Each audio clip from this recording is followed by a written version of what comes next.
नमस्कार,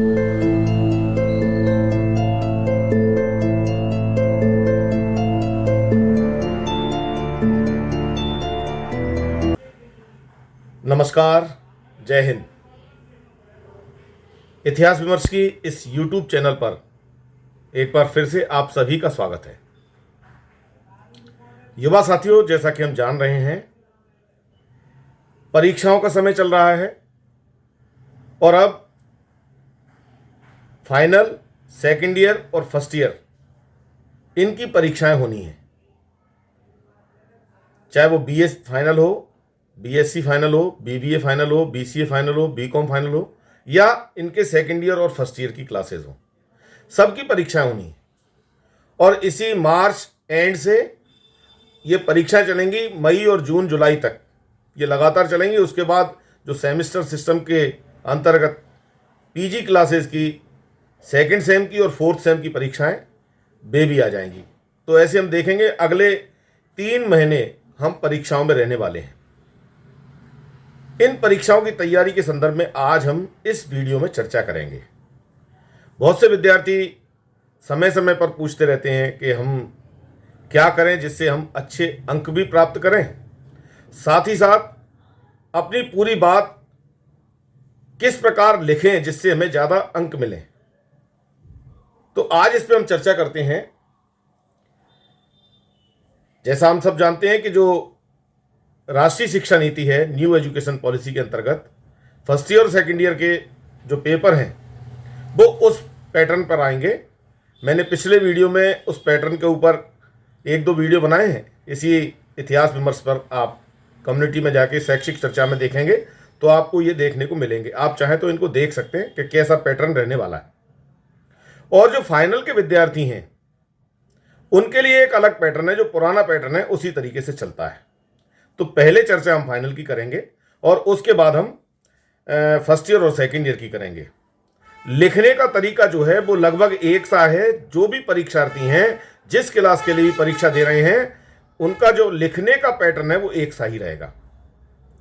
तो आप देखें, जो फाइनल के विद्यार्थी हैं उनके लिए 5 शॉर्ट आंसर लिखने आएंगे और 5 लॉन्ग आंसर लिखने आएंगे। यानी 10 क्वेश्चन उनके लिए आएंगे कि निम्नलिखित में से कोई 5 प्रश्न आपको हल करने हैं। और 10 क्वेश्चन आएंगे अथवा करके यूनिट वाइज, पहली यूनिट में 2, दूसरी में 2, तीसरी में, चौथी में, पांचवी में 2, ऐसे 2-2 करके उनमें से कोई एक क्वेश्चन करना है आपको। और इनमें जो शॉर्ट आंसर हैं वो मिनिमम उनकी जो रेंज है 50 से 75 शब्दों की रहती है। इसे हम एक पेज में बहुत आसानी से लिख सकते हैं। तो यहाँ तो हमें जो शॉर्ट आंसर हम जो लिख रहे हैं वो कंक्लूजन के रूप में लिखना है। उसमें बहुत सी रामायण नहीं कहनी है, अलग से कोई कहानी नहीं कहनी है कि उसका जन्म बता रहे हैं या फिर और कोई बात करें। सीधे मुद्दे पे बात करनी है, टू द पॉइंट बात करनी है और उस क्वेश्चन का आंसर लिखना है। और यदि हम लॉन्ग आंसर लिख रहे हैं तो लॉन्ग आंसर लिखते समय कुछ हमें चीज़ों पर विशेष रूप से फोकस करना है, first year, second year, final सभी के लिए। वो क्या है?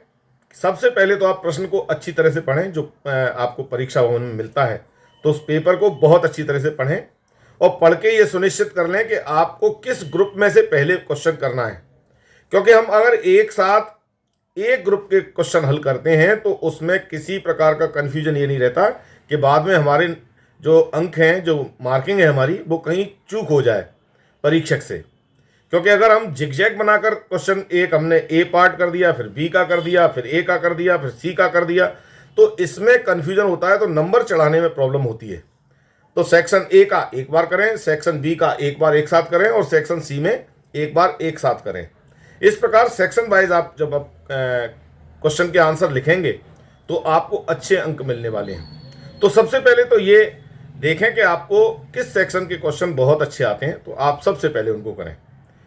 कई बार विद्यार्थी क्या है कि जैसे उनको शॉर्ट आंसर बहुत अच्छा याद है और वो लिखना अधिकतम 75 शब्दों में है, लेकिन उनको बहुत अच्छा याद है तो उन्होंने 500 शब्दों में वो लिख दिया। तो इसमें क्या है, आप अपना समय भी खराब कर रहे हैं और आपको उसमें अंक ज़्यादा मिलने हैं नहीं। और जो लॉन्ग आंसर है वो आपको कम से कम, जो BA फाइनल के विद्यार्थी हैं उन्हें 600 से 700 शब्दों में लिखना है और वो उसे लिख रहे हैं आधे पेज में, 100 शब्दों में। और उसके जो मार्क्स आपको मिलने हैं वो 12 या 15 में से मिलने हैं। तो जब आप कम लिखेंगे तो आपको अंक भी जो हैं वो कम मिलने वाले हैं, क्योंकि आधे पेज में कोई आपको 15 में से अंक देने वाला नहीं है, वो आपको 1-2 नंबर चिपका देगा। और जो 3 या 4 नंबर का क्वेश्चन है उसमें वो आपको 8 नंबर देने वाला नहीं है, क्योंकि उसकी लिमिट तो वही है। ये ठीक वैसे ही है, जितना पूछा जाए उतना करें। जैसे हम बाल्टी में पानी लेते हैं या गिलास में पानी लेते हैं, तो जितनी उसकी सीमा है उससे ज़्यादा यदि हम भरेंगे तो पानी फैलेगा।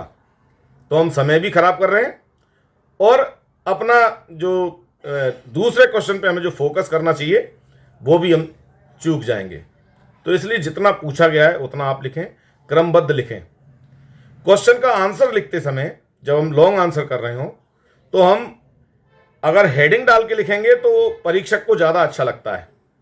तो आप जो भी विषय लिख रहे हैं उसकी हेडिंग डालें। काले पेन से आप 2 पेन रखें, एक ब्लू पेन और एक ब्लैक पेन। तो ब्लैक पेन जो है आपका, उस ब्लैक पेन से आप हेडिंग डालें और उसके बाद ब्लू पेन से आप उसकी पूरी बात लिखें। जब हम लॉन्ग आंसर लिखते हैं तो पहले पैराग्राफ में हमें भूमिका लिखनी चाहिए। मान लो उदाहरण के लिए हम सिंधु घाटी सभ्यता की सामाजिक आर्थिक धार्मिक दशा का वर्णन कर रहे हैं, तो ऐसी स्थिति में पहले सिंधु घाटी क्या है, इसकी सभ्यता क्या है, ये क्यों महत्वपूर्ण है, इसका पीरियड क्या है। तो ये सारी कहानी हमें पहले पैराग्राफ में देनी है कि भाई हम क्या कहना चाह रहे हैं, किस विषय पर चर्चा कर रहे हैं, और उसके बाद उसकी सामाजिक आर्थिक धार्मिक सांस्कृतिक जो भी दशा का वर्णन करना है हमें, वो सारी की सारी कहानी लिखनी है। तो वो क्रम से, अगर सामाजिक दशा लिख रहे हैं तो हम उसकी सोशल लाइफ जब लिख रहे हैं तो बीच में हेडिंग डालें और उसके बाद उसकी पूरी कहानी कहें कि किस प्रकार की वहाँ व्यवस्था थी। धार्मिक दशा लिख रहे हैं तो धार्मिक दशा लिखें और उसके बाद उसमें कौन कौन सी धार्मिक मान्यताएं उस समय प्रचलन में थी वो सारी चर्चा करें। ऐसी चर्चा है। और यदि आप किसी मान लो सिंधु घाटी सभ्यता के सामाजिक व्यवस्था का वर्णन कर रहे हैं और आप उसकी ईंट के साइज के मैप बना देते हैं कि इस प्रकार की इतनी बड़ी ईंट हुआ करती थी या उसकी सील इस प्रकार की होती थी, आपने वो मैप के माध्यम से शो किया, तो उसमें आपको ज़्यादा अच्छे अंक मिलते हैं।